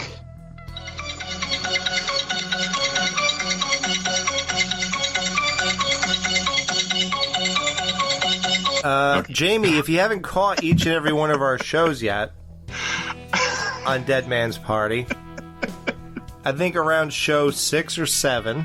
No, it was the first show that Ghoul was on. It was Predator 2, whichever show that was. Oh, because that guy got set on fire in the beginning? Oh, wait, no. No, because that old woman, I said, she looked just like Mrs. Elrod from Halloween 2. And that's what started it. Oh, yeah, the one when he went in her bathroom or whatever? Yeah, exactly, yes. So they had to find a way to work it in.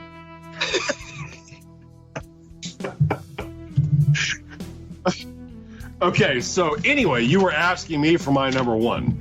Yeah, can we get to a real number one pick here? So, my number one, non-franchise, non-sequel, non-blah-blah-blah horror movie of all time, from 1983, from John Carpenter, Christine.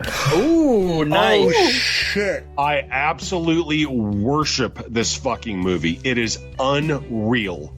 Yeah, no, this, like I was saying earlier, Carpenter has a whole list of these that you could do for just standalone. The acting, the score, everything in this movie for me, ever since I first saw it when I was like 11 years old, it is fucking perfection. And I fucking love it. I've never tired of it. It is amazing. I pray Christine never gets remade because I think that oh god, it's just way too good. I love fucking Christine. No, it would be all CGI and yeah, there'd be more than one car. It'd tie into Fast and the Furious somehow. Like it'd be a fucking mess. Yeah, the score alone for that movie is absolutely fucking incredible. I love the scene of him talking to Harry Dean Stanton's character. Oh, and just the tension between the two of them. Yep. Like, isn't that what you're supposed to do with shit? Scrape it up with a shovel? Scrape it off? Yeah. So good. I like when the bully goes, fuck! Dude, the bully, the quote-unquote bully in that movie, what's his name? Buddy Repperton. Buddy Repperton. He is probably my favorite bully of any fucking horror movie ever. Like, he is the ultimate prick of all time. Yeah. You put him over Richard Tyson? Buddy Revell versus Buddy Yes, Repperton. Let's yes. get the fucking Yes. fight going. Give me Repperton over Revell. Oh, Revell would kick Repperton's ass. He would kick Repperton's ass, dude. Nope. I mean, he might kick his ass. I don't know, but John Travolta lookalike. well, I was just about to say, if you want a Timu John Travolta, then Right, yeah. you go. Buddy Which is Repperton. funny because John Travolta's late wife is in this movie. Oh, Kelly Preston. Preston, you're right. Yeah. And she is smoking hot in this movie. Holy shit. And Denny wants nothing to do with her. Is he a fucking idiot? Yeah, what the fuck? Buddy Repperton versus Buddy Revell? Dude, Revell would kick. I mean, You know what? Now that I think about that, you're probably right. I think Revell would probably kick Repperton's Yeah. let's be real here. Come on. greatest movie that's never been made. What's he going to do? Stab his yogurt? And I was going to say, unless Revell brought along his lunch bag, then True, yeah. Repperton wins. God. You're right though about the Buddy Repperton though, like the fucking yeah. When he threatens the teacher, I'll knock you through a wall, you little bald fuck. Fuck. Fuck. Yeah, I like how he says fuck again, like real loud. Fuck. That was brilliant. All right, let's get really real. Danny Zuko versus Buddy Repperton. Zuko would kick his fucking ass, dude. Dude, Buddy Repperton would Are you kidding me? Get Buddy out of here. Repperton would beat the bag out of all those fuckers. All right, well, let's move on. Great pick. Ghoul, what is your favorite standalone horror movie of all fucking time? The Entity. Oh, fuck. Wow.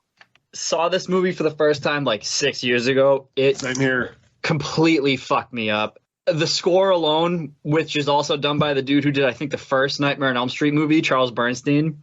It has the very famous, I wouldn't say famous, infamous first scene of the ghost attacking, I'll say. It has this like crazy, like it just jars you right there from the fucking first opening, like 10 minutes it gets you. And yeah, this like, I was terrified of this movie after seeing it, but I bought the Blu-ray that Shout Factory did, and I've since become like, I fucking love this movie. It is so good. It is so fucking scary.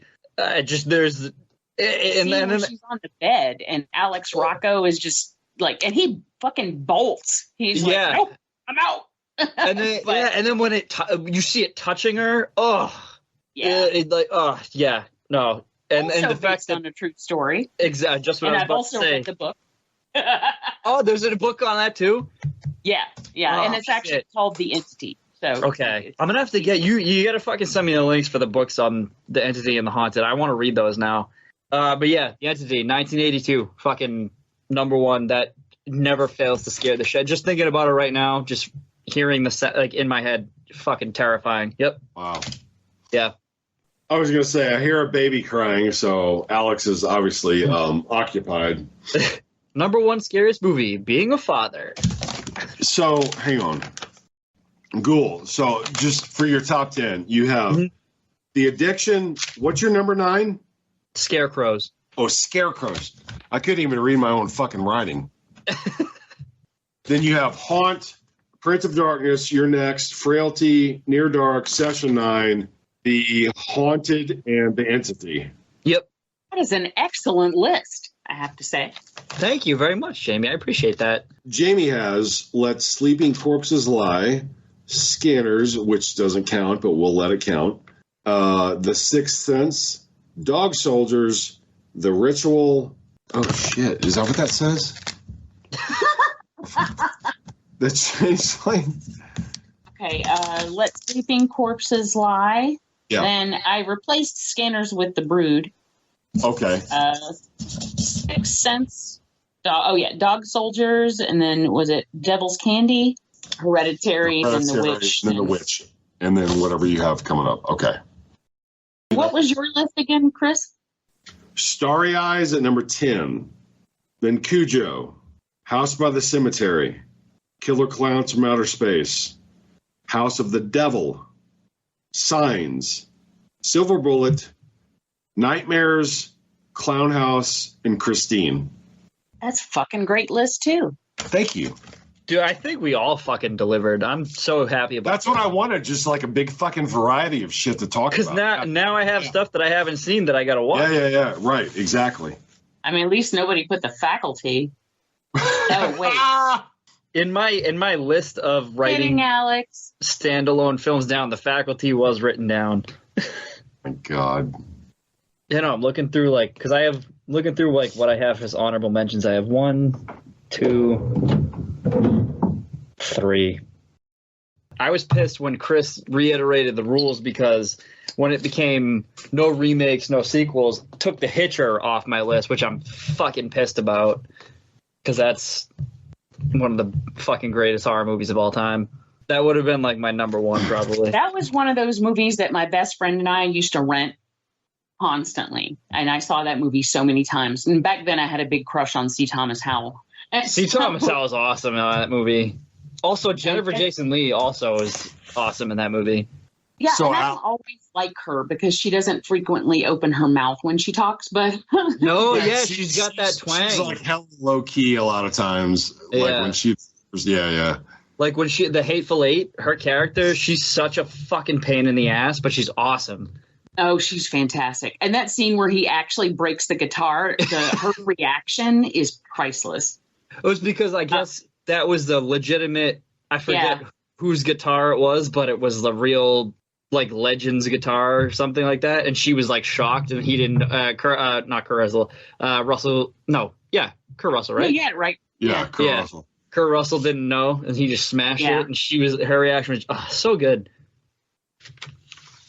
Okay, well then is it? Yeah, So, your turn. Yeah. Yeah. Yep. Okay. Yep. Oh, that means, Alex, don't forget to insert a segue. For people who know me well, there is a director that is missing from this list. It may have surprised people that none of his movies have shown up so far, but the majority of his movies have sequels. I'm going to say people under the stairs. No. Oh, okay. No, it's actually a very recent film, and it is probably going to get shot down, but that's okay. It's Malignant. Oh, yes! Wow. Awesome. I fucking love that movie. When you kind of know where it's going, if you've ever seen, Basket Case or I forget what the other one was that I always compare it to, but when Brain you get Damage? the actual reveal, yes, thank you. When you get the actual reveal at the end and you see it like in all its glory, I stood up and cheered because I was so ecstatic. I was so happy. The fight scenes, the police station fight scene, and the one in the cell, it's just incredible. When the mom falls through the ceiling, I mean, I was just had a huge grin on my face from beginning to end with that film. It was my number one that year. And Nice. I fucking love James Wan, and I love that he is a legitimate horror fan. And he's not one of those people that used horror to climb the ladder just because it's easy or they think it's easy. He did eventually go out and do mainstream movies, but he loves horror. And that film is a film that he made for himself. And he kind of didn't give a shit if anybody liked it or not. And it was very divisive, but I was on the side that loved the fact that it was basically a throwback to all those movies from the 70s and early 80s that would just be ridiculous. I mean, just straight up ridiculous, but they were fun, so you didn't care. And so that's kind of how I see this one. Yeah, I didn't even like I watched that I think 2 years ago, or literally probably right after it came out. Was shocked by the whole. I actually was shocked by the whole reveal of it being this. I shouldn't spoil it for people who are listening, but the reveal, I was like, oh shit, that was mind blowing to me. It was So fucking awesome. And then that police station scene. Oh my god.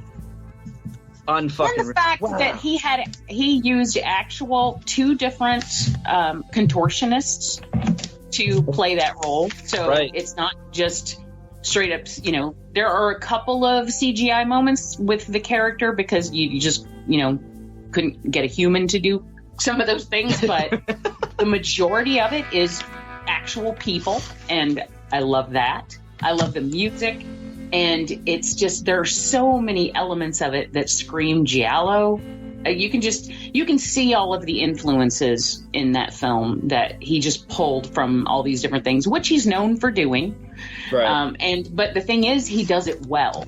And with that film, I was just floored. It blew everything else out of the water for me that year. And I know a lot of people don't like it.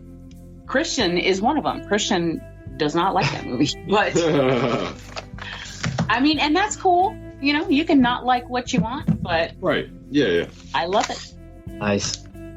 All right, so my number one favorite standalone horror movie, no sequels, no remakes, is, Chris, you're gonna like this.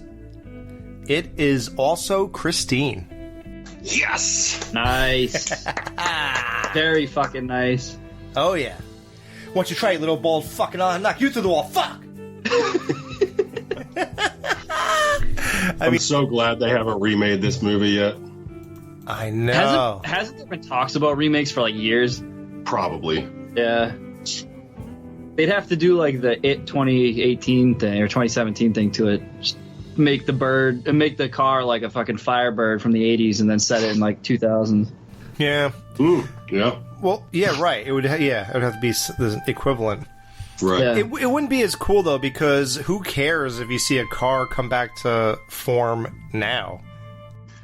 What's funny is that movie takes place, even though it came out in '83, it takes place in 1978 because that's what it says at the beginning of the movie. Right, yeah. And that car is a '58, so that car is 20 years old. Oh yeah, so he even says that. Right. He says it's Dennis, this car is 20 years old. So if they made it now, they could use a car from 2004, and it would be the same thing. Oh my! Doesn't that sound insane? A Honda Civic. Yeah, Like, what who they cares? Yeah. A Hummer, dude, a Hummer. No. need. Yeah. No, I'm kidding. I just love Arnie Cunningham. And the girl is another one that we always talk about. Like, is she the hottest chick? Like Back to School. She really does kind of remind me of Valerie Desmond, right? In a way. Yeah, I can see that. Probably the hair more than anything, probably. But Yeah. I would take Valerie Desmond. Yeah? Yeah, but I would definitely take the blonde fucking Kelly Preston. Kelly Preston. Yes, Yeah, in this movie. by a mile. Absolutely. Yep. Yeah, she was hot in a couple of movies. She died, right? Yeah. Yep. That's weird, man. Probably, I don't know, 5, 6, 7 years ago it's been It's been a now. little bit. Yeah. Oh, wow. Isn't it weird that Michael Jackson died like over 10 years ago now? Dude, he died 15 years ago. Isn't that crazy? That's insane. Half my age. Right. That is so weird. But I guess when you shoot yourself up full of fucking Well, his was propofol. propofol to go to sleep, Right. I guess he doesn't understand that REM sleep is the part they're supposed Yeah, to. he didn't understand that, yes, he was unconscious, but he was not actually sleeping. It's not the same thing. Yeah, he's just so weird. Everything about him is totally unnatural. So weird. But no, Except the pedophilia. There's nothing wrong with that. nothing wrong with his pedophilia problem. Yeah. When Michael Jackson died, was he still a black guy? I'm confused because he was clearly born African American. And he died a white But woman. when he passed away, he was a female, white what female. What do they write on the death certificate? So not only did he change genders, he changed ethnicities. Wait, what do you mean he changed genders? Dude, he was a chick when he died. He looked like a white woman when he died.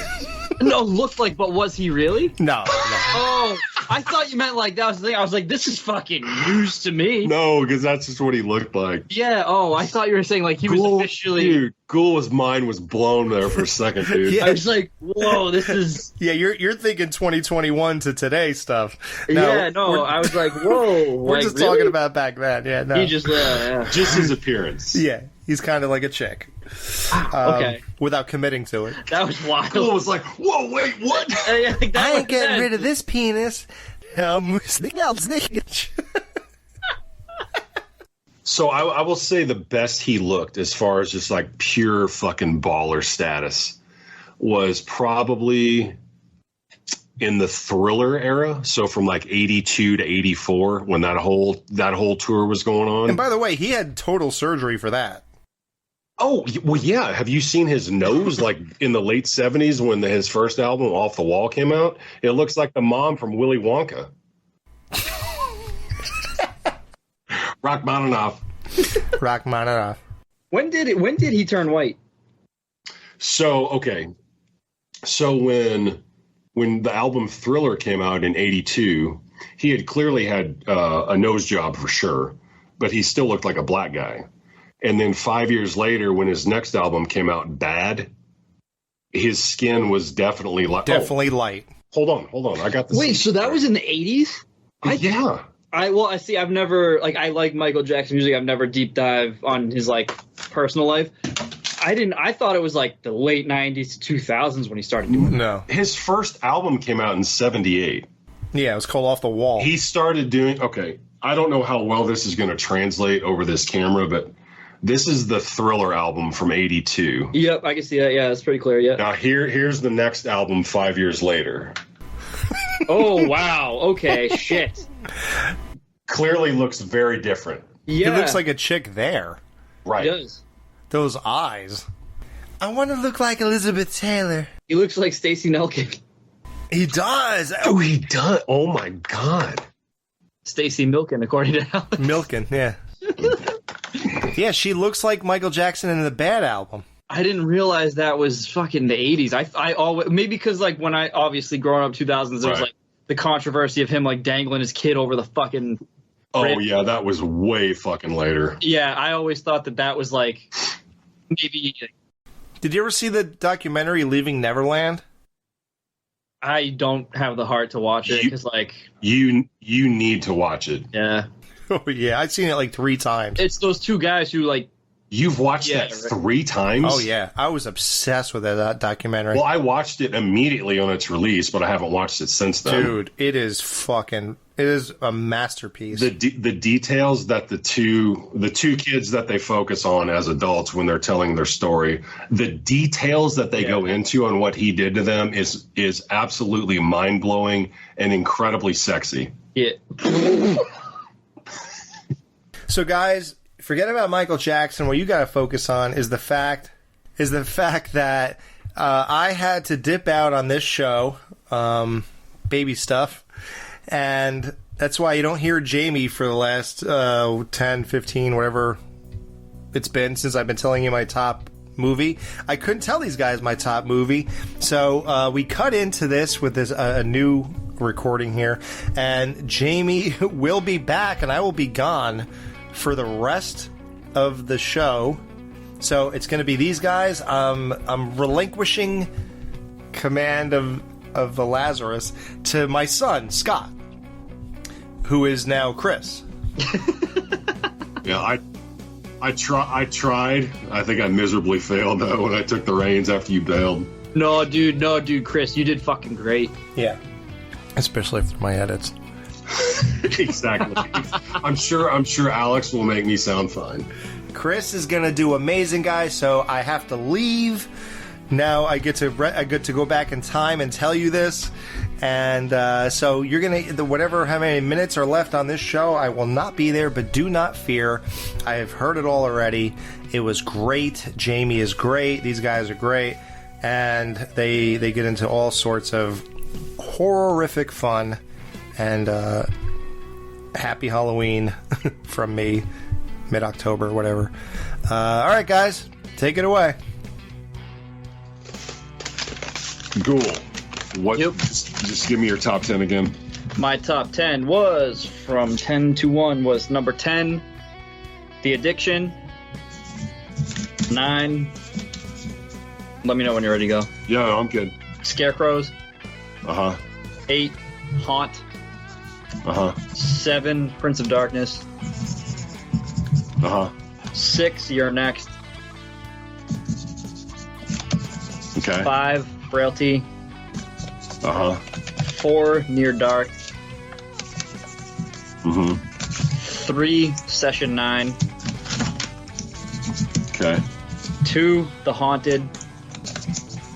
Okay. And number 1, The Entity. God, she's so hot in that movie. Jesus.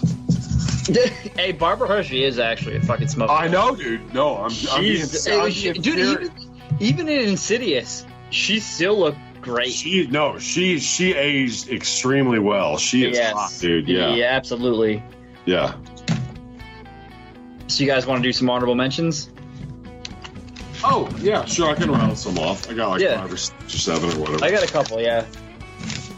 Okay, so for honorable mentions, I will go with just rapid fire.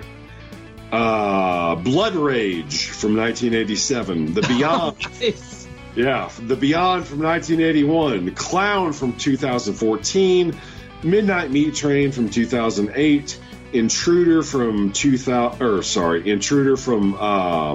88. 1980. Yes, thank you. 1988.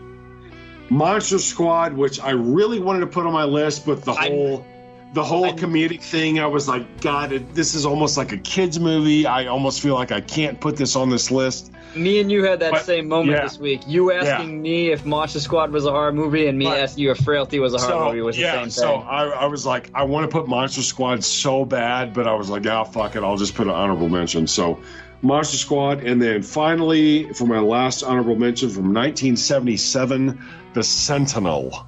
Oh my God. Ugh. What? Nothing. No, what? Talk, please. What? No, that's one of mine. Oh, The Sentinel? Yes. Yes. As soon as you said from 1977, I was like, is he going to fucking say The Sentinel? And you did, awesome. you know? Yeah. Dude, I blind bought that on Blu-ray like in 2016. Yeah. That movie fucked me up.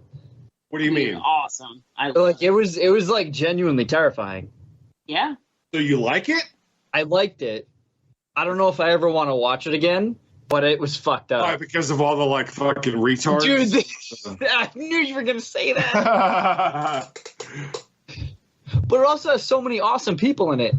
Oh yeah, dude. Yeah. Oh fucking, yeah. That is Chris one Sarandon, hell. Burgess Meredith. The main chick from that movie is she's in that Nightmares movie that I was talking about earlier. Oh, really? She's the main girl in the chapter 1 of Nightmares. Yeah. Yeah, no. Oh, The Sentinel is wild. And it's funny, I only actually ever watched The Sentinel because of The Burbs, because Corey Feldman mentions it. And he's like, dude, that's the whole reason I even knew about that movie. He goes, same. Did you ever see The Sentinel, Mr. Peterson? Yeah. It's about this family that has kind of the gateway to hell. That's the whole fucking reason I saw that movie, dude. Yeah, wow. Yeah.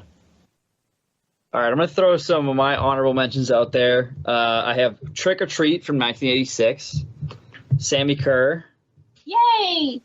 Night of the Creeps, Autopsy of Jane Doe is really fucking good.